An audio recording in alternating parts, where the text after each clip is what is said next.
तो भाइयों और भाइयों के बहनों, साल 2025 एक ऐसा साल जिसने पूरी दुनिया को हिला कर रख दिया। कहीं बड़े बड़े कुदरती निज़ाम शम्सी बिगड़ गए और कहीं इंटरनेट पर ऐसी तबाहियां मची हुई थी कि हर एक इंसान इसी सोच में पड़ा हुआ था कि इस साल इस दुनिया का क्या बनेगा।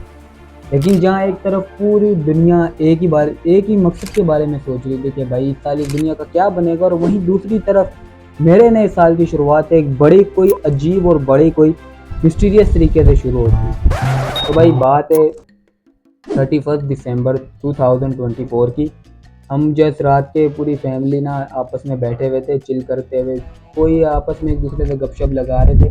मैं अपने फादर साहब की टांगे वगैरह दबा रहा था उस टाइम पर, और अचानक रात के तकरीबन 12 से 1 के बीच की बात है, अचानक मेरे पास अननोन नंबर से एक टेक्स्ट आता है, एक मैसेज आता है, hey हैंडसम आज तो बहुत प्यारे लग रहे थे यार।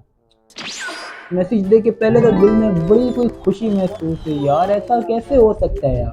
लेकिन एक दूसरे ही पल एक डर भी महसूस होगा कि भाई पूरी फैमिली पूरा घर भरा हुआ है, वैसे टाइम पे ऐसा मैसेज का आना मतलब तबाहियां ही तबाहियां।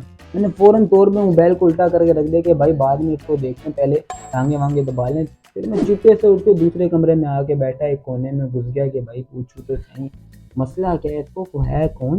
मैंने जस्ट उसको मैसेज का रिप्लाई किया कि भाई हाँ वो तो मेरे को पता है मैं हूँ, लेकिन आप कौन और मुझे कहाँ देखा आपने। फिर उसका टाइपिंग चलना शुरू हुआ।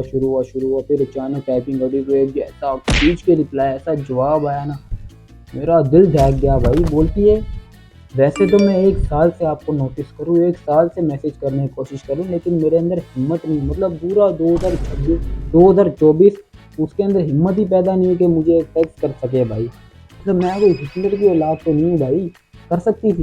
लेकिन उसने बोला भाई पूरा साल गुजर गया, मैं आपको टेक्स्ट करना चाह रही थी लेकिन मैं कर नहीं पाई भाई, मेरे अंदर हिम्मत ही पैदा नहीं। लेकिन आज जब आपको देखा तो आपको ज़्यादा प्यारे लग रहे थे, तो मैंने बोला आज मैं अपने अंदर का डर निकाल के आपको। मैं ये सारी बातें पढ़ के थोड़ा बहुत सोचने भी आ गए कि भाई ऐसा कैसे हो सकता है, मेरे को कोई कैसे टेक्स्ट कर सकता है और क्यों कर सकता है भाई। पूरी तौर पर मैंने उससे भाई अगला रिप्लाई किया, मैंने बोला भाई आप हो कौन, आपने मुझे देखा कहाँ है, और पहले अपना कुछ बारे में वो बताओ।